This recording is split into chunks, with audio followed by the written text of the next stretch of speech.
കുറേ ആൾക്കാർ എൻ്റെ അടുത്ത് വന്നിട്ട് പറയാറുണ്ട്, അത്യാവശ്യം സാധാരണ ഇംഗ്ലീഷ് സെൻറ്റൻസസ് ഒക്കെ എനിക്ക് ഉണ്ടാക്കാൻ പറ്റും, പക്ഷെ ഒന്ന് സ്റ്റൈലായിട്ട് സംസാരിക്കാൻ, നല്ല നാച്ചുറലായിട്ട് സംസാരിക്കാൻ പറ്റുന്നില്ല.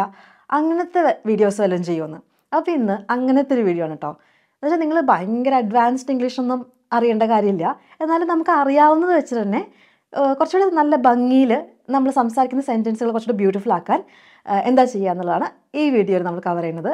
നമ്മൾ പഠിച്ചതൊക്കെ കറക്റ്റായിട്ട് മനസ്സിലാക്കിയെന്ന് അറിയാൻ വേണ്ടിയിട്ട് ഹോംവർക്ക് ക്വസ്റ്റ്യൻസ് ഉണ്ടാവും വീഡിയോയുടെ അവസാനം, അതും ചെയ്യണം കേട്ടോ. അപ്പോൾ തുടങ്ങാം. ഞാൻ ആദ്യം ഒരു സെൻറ്റൻസ് പറയാം, അത് നിങ്ങൾക്ക് പറ്റുന്ന പോലെ ഇംഗ്ലീഷിലാക്കുക കേട്ടോ. അവൾ എന്നോട് പറഞ്ഞു അവളൊരു 5000 രൂപ എനിക്ക് തരാമെന്ന്. അപ്പം ഞാൻ കുറച്ച് കഷ്ടപ്പാടിലാണ് അപ്പോൾ പല സ്ഥലത്തു നിന്നും കാശ് സംഘടിപ്പിക്കുകയാണ്. അപ്പോൾ അവൾ പറഞ്ഞു ഒരു 5000 രൂപ അവൾ തരാമെന്ന്. ഇതെങ്ങനെയാണ് പറയുക? അപ്പോൾ നമ്മൾ സാധാരണയായിട്ട് ഉണ്ടാക്കുകയാണെങ്കിൽ എന്ത് പറയും? ഷീ ടോൾഡ് മീ, ദാറ്റ് ഉപയോഗിക്കുക, അല്ലെങ്കിൽ ദാറ്റ് ഇല്ലാണ്ടും പറയാം. She told me she will give me 5000 rupees അല്ലേ? ഷീ വിൽ ഗിവ് മീ അല്ലെങ്കിൽ ഷീ വിൽ ഗിവ് 5000 rupees അങ്ങനെയൊക്കെ പറയാം. She told me she will give me 5000 rupees ഇങ്ങനെയായിരിക്കും സാധാരണ രീതിയിൽ നമ്മൾ ഉണ്ടാക്കുക. പക്ഷേ ഒന്നുകൂടി ഇത് ഭംഗിയിൽ പറയണമെങ്കിൽ നിങ്ങൾക്ക് അറിയാവുന്നൊരു വാക്കുണ്ട്, ഓഫർ. എന്തെങ്കിലും ഒരു കാര്യം നമ്മൾ ഓഫർ ചെയ്യാന്ന് വെച്ചാൽ തരാമെന്ന് പറയാം, തരാമെന്ന് എഗ്രി ചെയ്യാം. അതാണ് ടു ഓഫർ എന്നുള്ള വാക്കിൻ്റെ അർത്ഥം.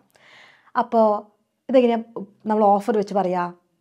She offered me 5000 rupees. കണ്ടോ? അപ്പോൾ അവിടെ ആ വലിയ സെൻറ്റൻസ് മാറി ഒരു കുട്ടി സെൻറ്റൻസായി. She told me that she will give me അങ്ങനെയൊന്നും പറയണ്ട. She offered me 5000 rupees. അടുത്തത്, ഈ റെസ്റ്റോറൻറ്റ് വളരെ നല്ല റെസ്റ്റോറൻറ്റ് കേട്ടോ, നമുക്ക് കയറാം. അവൾ എന്നോട് പറഞ്ഞിട്ടുണ്ടായിരുന്നു നല്ല റെസ്റ്റോറൻ്റ് ആണെന്ന്. അപ്പോൾ അതാണ് നിങ്ങൾ ഇംഗ്ലീഷിൽ ഉണ്ടാക്കേണ്ടത്. അവൾ എന്നോട് പറഞ്ഞു ഇത് നല്ലൊരു റെസ്റ്റോറൻ്റ് ആണെന്ന്. എങ്ങനെ ഉണ്ടാക്കും? അവിടെ നമ്മൾ ടോൾഡ് മീ ഉപയോഗിക്കും അല്ലേ? She told me that this restaurant is good അല്ലേ? അങ്ങനെയായിരിക്കും സാധാരണ രീതിയിൽ നമ്മൾ ഈ സെൻറ്റൻസ് ഉണ്ടാക്കുക. ഇനി ഈ സെൻറ്റൻസ് നമ്മൾ എങ്ങനെയാണ് ഒന്ന് റെഡി ആക്കുക, ഒന്ന് ബ്യൂട്ടിഫുൾ ആക്കുക എങ്ങനെയാണ്? അപ്പോൾ ആരെങ്കിലും എന്തെങ്കിലും ഒരു കാര്യം നല്ലതാണ് എന്ന് പറയുകയാണെങ്കിൽ അയാൾ എന്താ ചെയ്യണമെന്നറിയോ? അയാൾ അത് റെക്കമെൻഡാണ് ചെയ്യണത്. അല്ലെങ്കിൽ എന്തെങ്കിലും ഒരു രീതിയിൽ ചെയ്യുന്നതാണ് നല്ലത് എന്നൊരാൾ പറയുകയാണെങ്കിൽ ആ മെത്തേഡ് അയാൾ റെക്കമെൻഡ് ചെയ്യാണ്.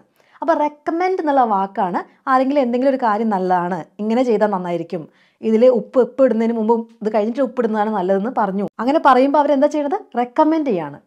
അപ്പോൾ ടു റെക്കമെൻഡ് സമ്മൺ എന്ന് വെച്ചാൽ ശുപാർശ ചെയ്യാന്നൊക്കെയാണ് ശരിക്കും മലയാളത്തിലെ തർജ്ജമ. പക്ഷേ ഈ ശുപാർശ ചെയ്യുന്ന ജോലിക്കൊക്കെ ശുപാർശ ചെയ്തു അങ്ങനെ രീതിയിലല്ല നമ്മൾ സാധാരണ ഇംഗ്ലീഷിൽ യൂസ് ചെയ്യുക.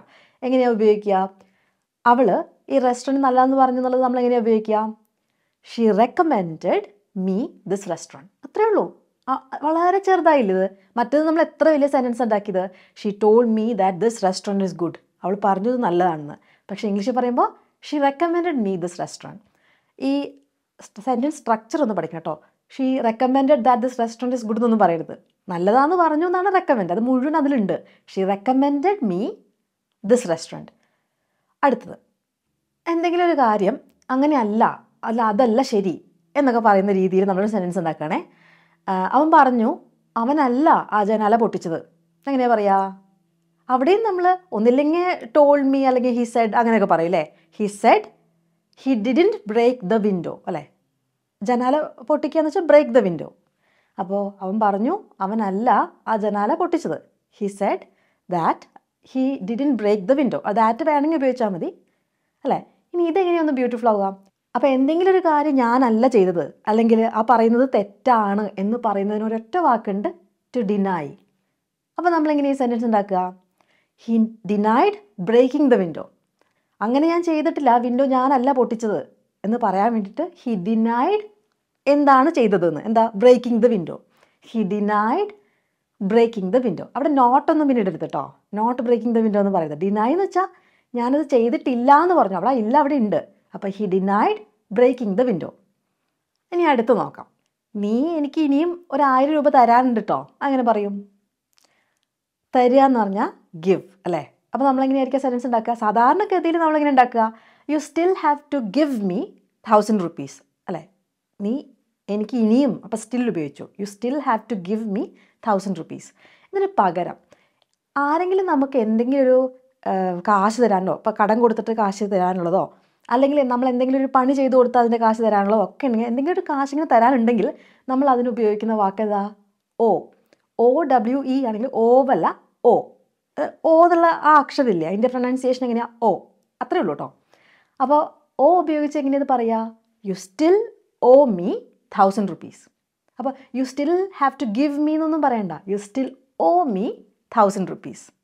അപ്പോൾ എന്തെങ്കിലും ഓ ചെയ്യാന്ന് വെച്ചാൽ എന്തെങ്കിലും ഒരു കാര്യത്തിൻ്റെ കടം തിരിച്ചു തരാനുണ്ട് എന്നുള്ള അർത്ഥത്തിലാവാം. ഇതിനൊരർത്ഥം കൂടിയുണ്ട്. നമ്മൾ മലയാളത്തിൽ കടപ്പാട് എന്ന് പറയില്ലേ, അതും ശരിക്കും ഓ തന്നെയാണ്. അപ്പോൾ അങ്ങനത്തെ ഒരു സെൻസ് പറയാം. ഈ ഹോസ്പിറ്റലിലെ സ്റ്റാഫാണ് എൻ്റെ ജീവൻ എനിക്ക് തിരിച്ചു തന്നത്. എനിക്ക് അവരോട് വളരെ കടപ്പാടുണ്ട്. അതെങ്ങനെ പറയും? ഞാനിപ്പോൾ ഈ ജീവിച്ചിരിക്കുന്നത് ഈ ഹോസ്പിറ്റലിലെ സ്റ്റാഫ് കാരനാണ്. എൻ്റെ ജീവിതം ഞാൻ അവർക്ക് കടപ്പെട്ടിരിക്കുന്നു. എങ്ങനെ പറയും? I owe my life to the staff at the hospital. അല്ലേ, എൻ്റെ ജീവിതം ഞാൻ കടപ്പെട്ടിരിക്കുന്നു. ആർക്ക്? To the staff at the hospital. ഈ ഹോസ്പിറ്റലിലെ സ്റ്റാഫിന്. അല്ലേ? അപ്പോൾ അത് മനസ്സിലായിട്ടുണ്ടെങ്കിൽ ഞാൻ ഹോംവർക്ക് ക്വസ്റ്റ്യൻസ് തരാം. നിങ്ങൾ ഇതിൻ്റെ ഉത്തരങ്ങൾ കോമൻസിൽ എഴുതുക കേട്ടോ. ഞാനിങ്ങനെ കുറച്ച് അസുഖമൊക്കെ ആയിട്ട് ഇരിക്കുകയാണ്. അപ്പോൾ വീട്ടിൽ എൻ്റെ ഒരു ഫ്രണ്ട് വന്നു എന്നിട്ട് പറഞ്ഞു, അയ്യോ കുറേ പാത്രങ്ങൾ കഴുകാണ്ടില്ലേ, ഞാൻ കഴുകി തരാം കേട്ടോ. അപ്പോൾ അവൾ പാത്രങ്ങൾ കഴുകി തരാമെന്ന് പറഞ്ഞു. അപ്പോൾ she told me that she will clean the dishes എന്ന് പറയരുതേ, അതിൻ്റെ വാക്ക് നമ്മൾ പഠിച്ചിട്ടുണ്ട് കേട്ടോ. അപ്പോൾ അത് വെച്ച് പറയാം. എനിക്ക് നാളെ രാവിലത്തെ ഒരു ഫ്ലൈറ്റിൽ പോകണം. അപ്പോൾ ടാക്സി പിടിച്ചാൽ ഇനി അതെങ്ങാനും വന്നില്ലെങ്കിലോ. അപ്പോൾ ഞാൻ വിചാരിക്കണത് ആ എയർപോർട്ടിൻ്റെ അടുത്ത് ഒരു ഹോട്ടലുണ്ടെങ്കിൽ അവിടെ പോയി താമസിക്കാമെന്നാണ്. അപ്പോൾ ഞാൻ എൻ്റെ ഫ്രണ്ടിനോട് അവിടെ പരിസരത്തുള്ള ഒരാളോട് ചോദിക്കുക, ഈ എയർപോർട്ടിൻ്റെ അടുത്തുള്ള നല്ലൊരു ഹോട്ടൽ ഏതാണെന്ന് ഒന്ന് പറഞ്ഞു തരാൻ പറ്റുമോ? അപ്പോൾ ക്യാൻ യു ടെൽ മീ ഒന്നും അല്ല കേട്ടോ, നമ്മൾ പഠിച്ചൊരു വാക്കാണേ. ഇനി അവസാനത്തെ ക്വസ്റ്റ്യൻ, എൻ്റെ എല്ലാത്തിനും ഞാൻ എൻ്റെ അച്ഛനമ്മമാരോട് കടപ്പെട്ടിരിക്കുന്നു. കുറച്ച് എളുപ്പമായില്ലേ? അപ്പോൾ ഈ ക്വസ്റ്റ്യൻസിൻ്റെ ഒക്കെ ആൻസേഴ്സ് കോമൻസിൽ എഴുതുക. അടുത്ത ദിവസം വേറൊരു വീഡിയോയിൽ കാണാം. അതുവരേക്കും ബൈ.